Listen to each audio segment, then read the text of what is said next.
მიუხედავად ამ სირთულეებსა, რომელიც უკავშირდება ჩვენ ყოველდღიურ ცხოვრებას,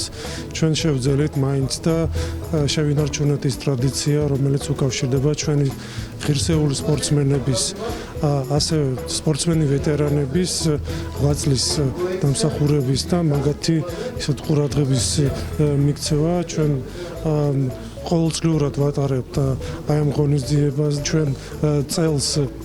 ქონდა საკმაოდ ძალიან მნიშვნელოვანი მიღწევები მე ამ შემთხვევაში გულისხმობ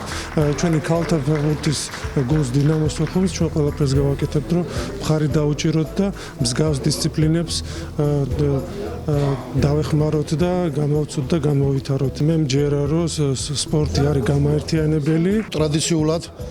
უკვე მე-10 წელია ტარდება ეს ღონისძიება რასაც ქვია ვეტერან სპორტსმენთა, სპორტის მუშაკთა და წარმატებულ სპორტსმენთა დაჯილდოება. ჩვენ ამ ღონისძიებით დიდ პატივს მივაგებთ იმ დამსახურებულ ვეტერან სპორტის მუშაკებს და მოღვაწეებს, ასევე იმ მოქმედ სპორტსმენებს, რომლებიც მსოფლიოსა და ევროპის ჩემპიონებით ასახელებენ საქართველოს და ასევე იმ წარმატებულ სპორტსმენებს, ახალგაზრდა სპორტსმენებს, რომელიც ემზადებიან 2022 წლის ახალგაზრდული ფესტივალისათვის. ვფიქრობ, მნიშვნელოვანია ეს ღონისძიება იმით რამე თუ აფხაზეთზე დიდი სპორტული ტრადიციები გააჩნდა და დღესაც დღევანდელობაში აგრძელებს ამ ტრადიციებს. ეს არის ძალიან მნიშვნელოვანი ტიტული, რადგან ეს არის ტრადიციული დაჯილდოება და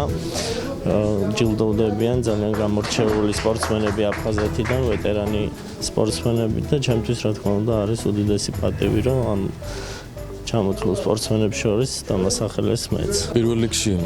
არის სტიმული, რადგან იმ გაკეთებული საქმეს, რასაც ჩვენ ვაკეთებთ სოხუმის დინამო, ეს არის დაფასება არამარტო ჩემპიონატ კლუბის. ჩვენ შევეცდებით, რომ გავამართლოთ როგორც შეეფერება სოხუმის დინამოს და არ შევარცვლოთ ის დიდი სახელი, რომელსაც ჩვენი კლუბი ატარებს.